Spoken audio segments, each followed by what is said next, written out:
या cerebral palsy आजारा जे मुलांना सेरेब्रल पॉल्सी असते अशी मुले त्यांची जे डेव्हलपमेंटल माइलस्टोन्स आहेत म्हणजे वयानुसार त्यांनी ज्या क्रिया केल्या पाहिजे त्या उशिरा करतात.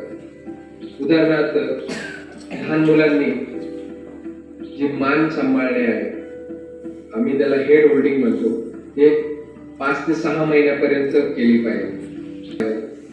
12 महिन्यापर्यंत उभं राहिलं पाहिजे, 1.25 वर्षापर्यंत चाललं पाहिजे, 1-2 शब्द बोलले पाहिजे.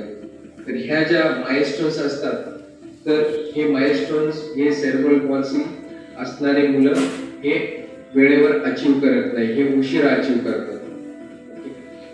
बराच सेरेब्रल पॉल्सी ज्या मुलांना आहे त्यांना दिसण्याचा त्रास असू शकतो किंवा ऐकण्याचा त्रास असू शकतो, कोणाला गिळण्याचा त्रास असू शकतो, लाळ गळते, गिळता येत नाही, काहींना झटके येण्याचा, आकडी येण्याचा त्रास असू शकतो.